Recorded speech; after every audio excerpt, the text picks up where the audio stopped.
Ya udah Mbak, aku di depan kamera udah sekarang. Jadi hati-hati jangan pernah menyebut nama siapapun termasuk namamu sendiri. Karena saya tidak ingin sudah viral kalian minta take down. Kenapa sayang? Gini Miss Juni, saya kan kerja sama majikan saya kan udah 3 tahun.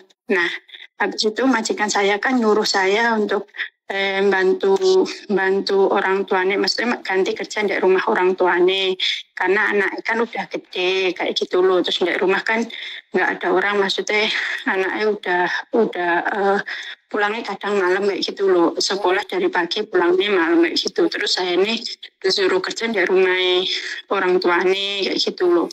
Terus saya kan nggak mau, soalnya saya takut kan. Terus dia itu kayak maksa, terus akhirnya ya udahlah saya memutusnya untuk nge-break kayak gitu loh Miss Yuni.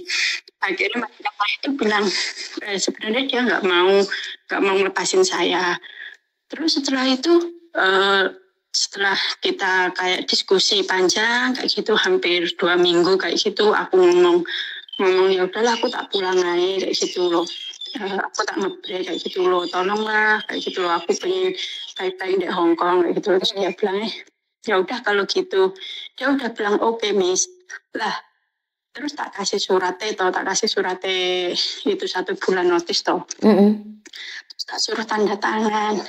Lah kok tanda tangannya beda sama yang dikontrak toh Miss. Terus itu ntar masalah apa enggak Miss? Oke, terus? Terus aku kan ini apa sih, itu kan suratnya masih tak pegang. Suratnya yang 1 bulan itu, soalnya mikir kan mau tak kirim nih kayak gitu loh. Terus kan aku bisa ngecek sama apa sih, semalam lagi ngumpulin sama dokumenku kayak gitu loh, tak lihat loh. Kok itu nih apa tanda tangannya beda kayak gitu loh. Itu apa tanda tangannya majikan itu ntar ada jadi masalah ya Miss? Seharusnya kan ngasih notis tanda tangan majikan, mungkin majikanmu lupa Mbak. Seharusnya harus sama dong. Iya, makanya aku ya heran, makanya di sini kita udah ngomong baik-baik, tapi tiba-tiba tanda tangannya kenapa beda kayak gitu loh. Terus aku semalam baru melihat kayak gitu loh. Ya kamu ngomong baik-baik sama majikan, mungkin majikan juga lupa lah. Oh gitu. Oh berarti saya ngambil surat 1 bulan notis lagi, terus ngasih ke dia lagi, terus baru tak kirim ke imigrasi kayak gitu dengan tanda tangan yang sama dengan yang dikontrak ya, Miss. Oke, bingung saya sebenarnya. Sebentar, kamu ngasih one man notice. Terus sebenarnya kan majikan tanda tangan sama enggak kan nggak ada masalah kalau notis itu Mbak. Jadi kalau sampai ngasih one man notice itu kalau tanda tangannya beda kan dia bilang sama dia tanda tangannya nggak sama, tapi harinya kan tetap sama, kasihkan yang itu loh. Suruh tanda tangan di sebelahnya. Iya. Oh, berarti kalaupun itu apa sih tanda tangannya walaupun beda pun terlanjur dikirim ke imigrasi itu nggak masalah ya? Nggak masalah. Cuman ntar majikanmu dapat surat dari imigrasi, ini tanda tangannya nggak sama. Ntar ada surat sendiri ntar ke majikanmu. Oh gitu. Oh ya udah. Makasih ya Miss ya. Soalnya saya takut, soalnya yang satunya udah tak kirim nih kayak gitu, yang satunya di rumah baru tak lihat lah kok beda kayak gitu loh. Gak apa-apa, soalnya kan sebenarnya kamu kasih notis ke majikan itu tidak perlu majikan tanda tangan juga nggak apa-apa. Karena apa? Itu adalah hak majikanmu untuk tidak tanda tangan dan hak kamu juga untuk tidak tanda tangan. Tapi intinya setelah hari itu adalah efisiensi atau berlaku. Jadi ntar imigrasi akan kirim surat ke alamat majikanmu yang dimana mengatakan bahwa alamat tanda tanganmu nggak sama loh. Ini kelanjutannya bagaimana? Oh gitu. Soalnya jadi, aku kan mikirku kan mau cari majikan lagi, terus tak proses, maksudnya cari di sini terus tak proses ke dari Indo kayak gitu loh, tinggal nunggu visa nih. Lantar takutnya apa sih jadi masalah kayak gitu loh di imigrasi nih gara-gara tanda tangannya beda. Jadi ntar imigrasi akan ngirim balik ke majikanmu itu. Pasti ada surat pertanyaan dari dari imigrasi ke majikanmu.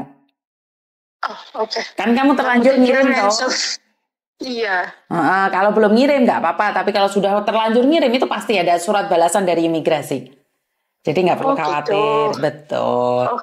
Oh, berarti nggak apa-apa ya, nggak akan ngaruh sama ntar kalau aku cari majikan baru atau visa yang buat majikan baru itu ntar juga nggak gitu ngaruh banget ya Miss. Nggak begitu ngaruh banget. Soalnya kan soalnya kan yang bikin kesalahan kan majikanku tanda tangani itu. Betul. Kalau tanda tanganku masih sama. Yang penting kamu tidak melakukan tanda tangan palsu, itu aja. Yang paling penting adalah tidak menandatangani yang bukan seharusnya kamu. Terima kasih ya Miss ya. Iya sayang. Terima kasih banyak. Sama-sama. Bye. Oke, ini yang sering terjadi majikan karena suami saya sendiri itu punya 2 tanda tangan, Mbak. Yang satu tanda tangan dalam artian bahasa Inggris, yang satu tanda tangan atas nama Cina. Jadi tanda tangan suami saya itu ada 2.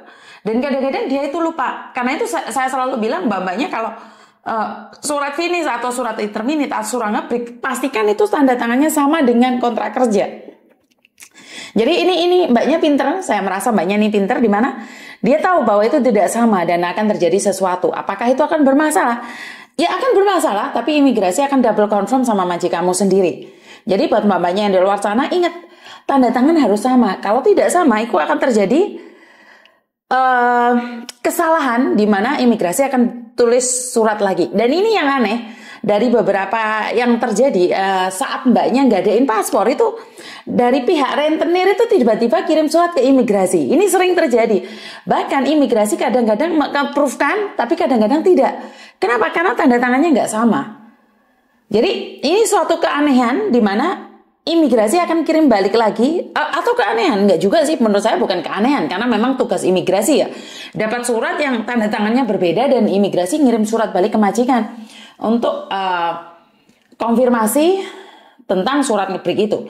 Jadi buat teman-teman yang di luar sana, sangat berhati-hati dengan keadaan, khususnya buat para rentenir ini semakin merajalela dan semakin wow saja, bahkan mereka berani memberikan kartu nama di publik.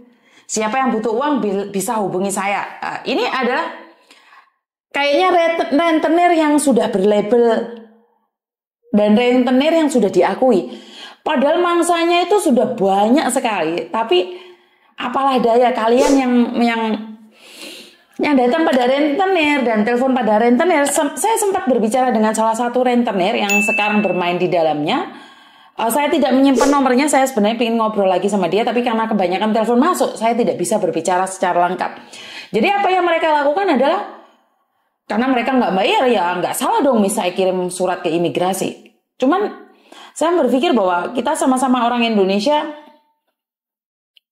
sampai segitunya kita cari rezeki, sampai segitunya kita mencari sesuap nasi. Jadi saya tidak akan komen apapun, tapi lemangat keringetnya kuning konco jangan banyak-banyak, Mbak. Gimana pun kita sebagai manusia bakal tidak hidup selamanya. Jadi seperti itu. Jadi janganlah jadi rentenir kalau bisa. Ya, itu aja pesan dari saya. Kurang lebihnya saya minta maaf dan wassalamualaikum warahmatullahi wabarakatuh. Berkat Tuhan mengalir atas hidup kita semua. Semoga semua makhluk hidup bahagia dan terima kasih. Bye bye.